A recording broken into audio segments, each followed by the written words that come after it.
good morning, students of class 10th. VCAM India is here. You are welcomed in orientation. And students, today we are going to talk about a particular chapter of your course syllabus, and that is known as From the Diary of Annie Frank. Annie Frank is a well-renowned name throughout the world.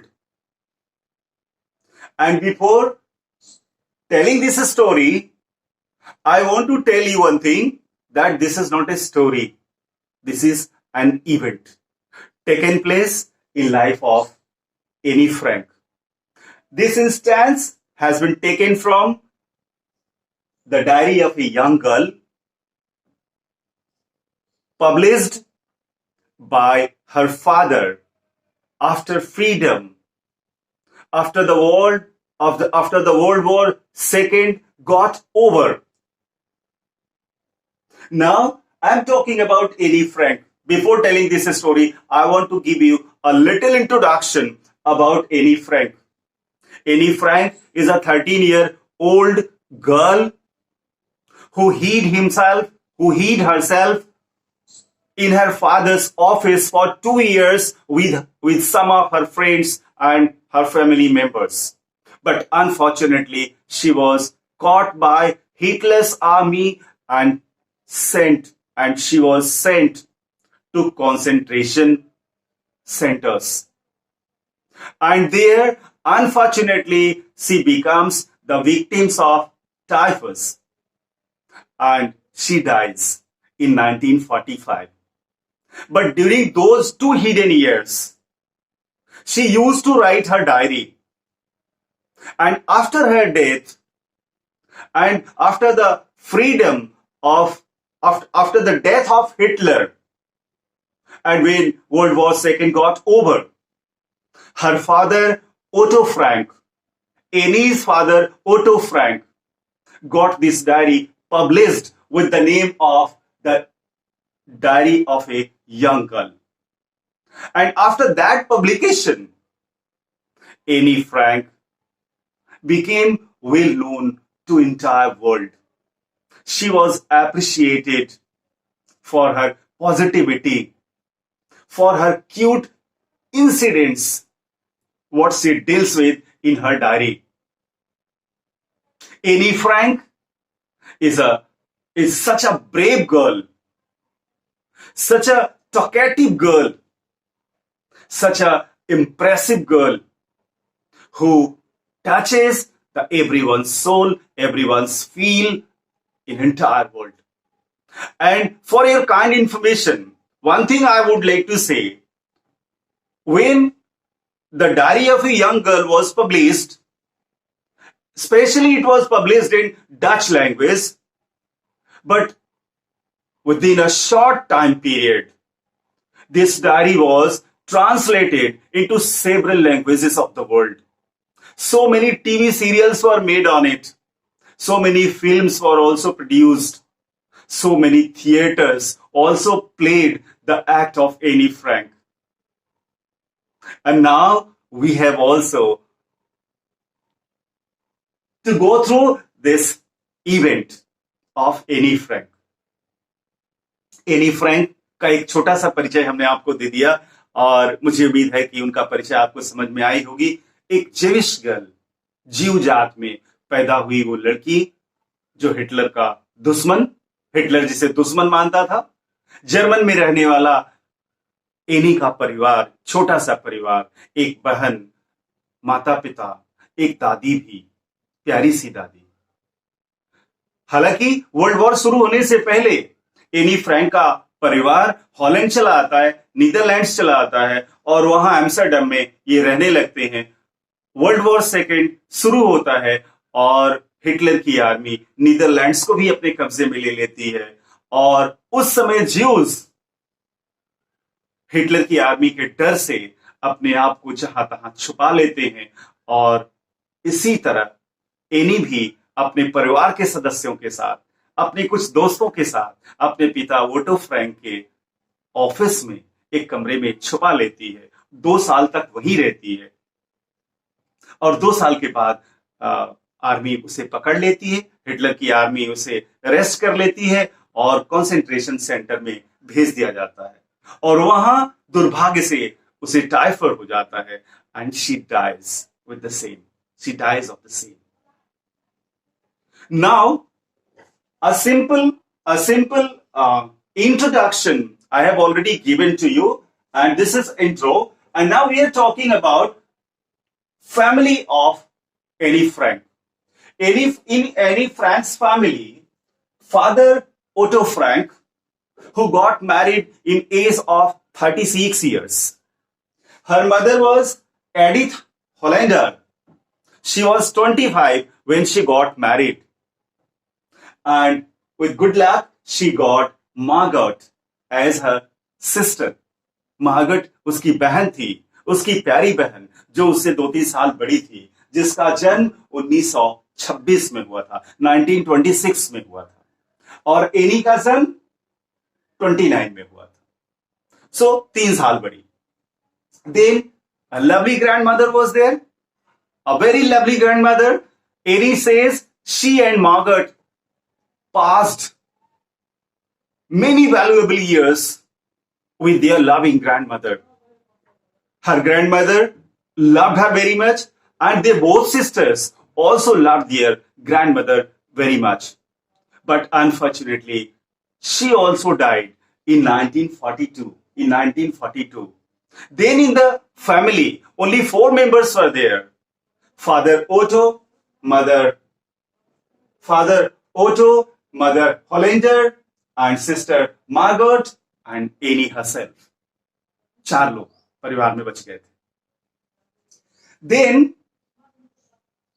Then she tells that 1933 से पहले 1933 से पहले any अपनी diary में बताती हैं कि they all lived in Germany. Frankfurt is a place in Germany. वो फ्रैंकफर्ट में रहते थे, but her father migrated to Holland in 1933. In 1933, and in the same year, in 1933, Nazis came into power in Germany. It means Hitler was being prominent in Germany. And Annie's father migrated from Germany to Holland. And there they settled down in Amsterdam, and their life was cool, it was comfortable, and it was quite easy. जीवन ठीक से चलने लगा Holland में, सब कुछ ठीक ठाक चल रहा था. Meanwhile, World War II started, and Hitler's army captured, attacked Netherlands, and they were very much cruel. Hitler's army was very much cruel to Jews. And it was a Jewish family. So under compulsion, all Jewish members of the country, of the region, had to hide themselves. अपने आप को बचाने के लिए छुपना पड़ता था Jewish members को, Jewish families को. एनी बताती है अपनी डायरी के थ्रू कि इन्हें भी अपने पिता के दफ्तर में छुप कर रहना पड़ा, कुछ दोस्तों के साथ, फैमिली मेंबर्स के साथ 2 साल का समय. Continuously 2 years. They hid themselves in Otto's office, Otto's Frank's office. But unfortunately, they were caught, they were arrested, और कंसंट्रेशन सेंटर में इनको भेज दिया गया और वहां उसे टाइफाइड हो जाता है और एनी वहां मर जाती है.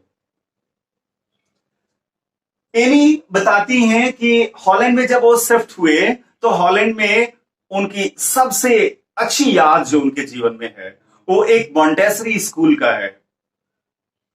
कहती है कि वो एक मॉन्टेसरी स्कूल में उनका दाखिला हुआ, उनका एडमिशन हुआ, और in that Montessori school she got lot of loving things, loving emotions, and loving feels. And she never goes to forget the moment she spent in Montessori school. She remembers her school headmistress, and that was Mrs. Caprus. Mrs. Capras. Mrs. Capras was a lovely lady. She loved children very much. Now she remembers those 2 years were very much lovely. Many friends were there and they all were attached to each other, and teachers were also very familiar to the students. एक bond बन गई थी सबसे, students के बीच, teachers के बीच. एक अच्छे माहौल में अपने आप को ढाल लिए थे ये सभी बच्चे. Anne Frank remembers that heart breaking farewell.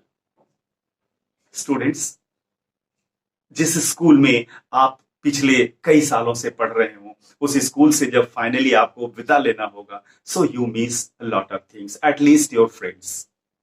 If you are not going to miss your teachers, certainly you will miss your friends, your colleague, your those cute friends. So she remembers the heartbreaking farewell. Now the final date comes. जो particular story, जो particular event आपको जानना है, आपको पढ़ना है, that is full of humor, that is full of good touch, good emotion. This is student life. She remembers the date is 20th June 1942. इस समय अपने हिडन आवास में, अपने हिडन हाउस में, अपने हिडन ऑफिस में ये परिवार रह रहा है. डेट है 20th जून 1942. एक चीज पहले बताती हैं, एनी फ्रैंक अपनी डायरी में लिखती हैं कि she was never interested to write any type of thing. Writing was not her hobby, but it was her compulsion, because there was no any intimate friend there. कोई उनका खास दोस्त नहीं था उस अकेलेपन को दूर करने के लिए, जिससे वो अपनी भावनाएं शेयर कर सकें. वो साफ शब्दों में कहती हैं कि शायद इसके लिए मैं खुद ही जिम्मेदार थी, क्योंकि मेरा स्वभाव नहीं था किसी से जल्दी से हिल मिल जाना, किसी से जल्दी से घुल मिल जाना, और इस कारण से मेरे पास कोई ऐसे दोस्त नहीं थे, कोई मित्र नहीं थे जिनसे मैं अपनी भावना शेयर कर सकूं. इसलिए मैंने इस डायरी को अपना दोस्त बनाया और इस डायरी को नाम दिया लवली किट्टी. उन्होंने अपनी डायरी को अपना मित्र बनाया और अपना मित्र बना के उसको नाम दिया किट्टी. अब किट्टी में 20 जून 1942 को वो एक एंट्री करती हैं और लिखती हैं, शुरू करती हैं, डियरेस्ट किट्टी. उस डायरी को संबोधित करते हुए कहती हैं, बताती हैं अबाउट फ्रेंड्स, अपने स्कूल के बारे में बता रही. ये प्यारा सा स्कूल है, उसमें एक अच्छी सी क्लास है, उसमें हम सभी क्लासमेट्स हैं, और क्लासमेट्स वो नॉटी बिहेवियर, ओ कूल एटमॉस्फियर, ओ लविंग चैम्बर्स, ओ लविंग कॉपरेशंस, ओ मिसिंग ऑल. सबको एक दूसरे को मिस करना, सब एक दूसरे से वेल अटैच्ड. और आज का जो क्लास है, the date I am talking, that is 20th June 1942. आज स्कूल में बहुत चहलकदमी है, सब लोग इधर उधर चल रहे हैं, सब लोग उमंग में हैं, सब लोग सशंकित भी. स्टूडेंट्स एक दूसरे से बात कर रहे हैं, who will go in next form इस क्लास, कौन अगली क्लास में जाएगा, कौन अगली क्लास में नहीं जाएगा. This is the time of result. आज रिजल्ट का डिक्लेरेशन होना है. कोई बेट लगा रहा है, तुम पास हो जाओगे, तुम पास हो जाओगे. कोई एनी से पूछ रहा है, तुम पास हो जाओगे. GNGS, जैकस, ऐसे मिस्त्रों का नाम लेती हैं. सब एक दूसरे पर बेट लगा रहे हैं, you will get your good result. Any कहती हैं, टीचर्स, कौन पास होगा कौन फेल होगा. मेरे हिसाब से तो क्लास के आधे से ज्यादा बच्चे फेल हो जाएंगे, उसी क्लास में रह जाएंगे.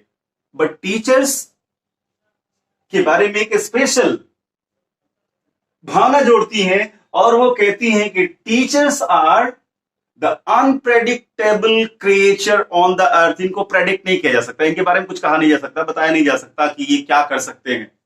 Now she proceeds further and she tells about Mr. Keesing, maths teacher, old orthodox, पुराने विचारों में रहने वाले, पुराने ढंग के कपड़े पहनने वाले, बड़े खड़ूस थे, बड़े खड़ूस से और बहुत स्ट्रिक्ट थे। बच्चों पर हमेशा हुकूमत करना और एनी पर हमेशा डांट पड़ती। एनी पर हमेशा डांट क्यों पड़ती? क्योंकि Anne tells and accepts that she is too talkative. जब मिस्टर किसिंग क्लास में पढ़ा रहे होते हैं तो एनी दोस्तों से बात कर रही होती है और मिस्टर किसिंग इस पर डांटते हैं और कहते हैं you are too much talkative. Anne है कि मानने का नाम ही नहीं लेती। एनी कहती है कि मिस्टर किसिंग नाराज होके हमको एक पनिशमेंट देते हैं, और पनिशमेंट क्या देते हैं? एक टॉपिक देते हैं उनको, और वो टॉपिक देते हैं कि चैटर बॉक्स। चैटर बॉक्स का मतलब होता है बातूनी लोग या बातूनी व्यक्ति या ऐसा व्यक्ति वॉलेबल जो वाचाल हो, जो कभी चुप न रहे, उसी पर तुमको लेख लिखना है। यह एक ट्रेट है, यह क्वालिटी। एक व्यक्ति का बातूनी होना, इसी टॉपिक पर आपको एक ऐसे लिखना है। अब एनी को समझ नहीं आ रहा है कि इस पर ऐसे कैसे लिखा जा सकता है। She is in problem at her home after doing her all homework. She has no word to express this topic as an essay, but somehow she writes. और उसको एक आइडिया मिल जाती है और वो कहती है देखिए this is my inner quality. I got this quality from my mother. My mother is also too much talkative. So this is inherited quality of me and I cannot get rid of it. अपने ऐसे में इस बात को लिखती है कि ये हमने माता से सीखा है, अपनी मां से सीखा है और इसको खत्म नहीं किया जा सकता। टीचर और नाराज होते हैं और उनको एक दूसरा टॉपिक देते हैं, इनकॉरिजिबल चैटर बॉक्स। एक ऐसी बीमारी जो incorrigible means that can not be finished, जिसको सुधारा ना जा सके। तो इनकॉरिजिबल चैटर बॉक्स के बारे में अब इस पर बेचारी फिर कुछ ना कुछ लिखने की कोशिश करती है एंड समहाउ शी एक्सप्रेसेस। और तीसरा टॉपिक मैथ्स टीचर उसे फिर ऐसे लिखने के लिए देते हैं और वो कहते हैं क्वैक क्वैक क्वैक, बक बक करना, हमेशा बक बक करती रहती हो। चलो इसी पर एक लेख लिखो, इसी पर एक ऐसे लिखो। Now she has a big problem and she doesn't know now what to do. अब कैसे लिखूं? चैटर बॉक्स लिख दिया, इनकॉरिजिबल चैटर बॉक्स पे भी लिख दिया। These are two topics to write essay on. अब तीसरा टॉपिक वो दे देते हैं quack quack quack. This is the third and last topic, and this is second topic, and this is first topic. Quack quack quack. Sen एक दोस्त रहता है, इसका एक दोस्त रहता है सेन, और सेन कहता है कि ही इज अ पोएट, कविताएं लिखता है। उससे कहता है मैं तुम्हारी मदद करता हूं, और with the help of Sen she writes a poetic essay. एक पोएटिक एसे लिखती है, जिस पोएटिक एसे में एनी बताती है कि वो एक कहानी कहती है एक डक मदर की और एक स्वान फादर की। Duck mother and swan father having 3 ducklings. और उस कविता रूपी, उस कवितामयी ऐसे में एनी बताती हैं कि स्वान फादर ने अपने 3 बेबी डकलिंग्स को इसलिए मार डाला क्योंकि they ever did quack quack quack, they were to much talkative. इस टॉपिक को, इस मुद्दे को, क्वैक क्वैक क्वैक को इतना इमोशनल अंदाज में एक डक फैमिली के माध्यम से एक कविता के रूप में एनी ऐसे व्यक्त करती हैं कि maths teacher likes it. Not only he likes, publicly in the class he praises. और इसकी उम्मीद नहीं थी। She was not expecting the same reaction from her math teacher, but publicly in the class he praised and he appreciated Annie, and thus this story, this event, this explanation by Annie goes to be finished. I think this explanation will help you to understand this lesson, and if it is so, please like this video, share this video, and subscribe this channel too.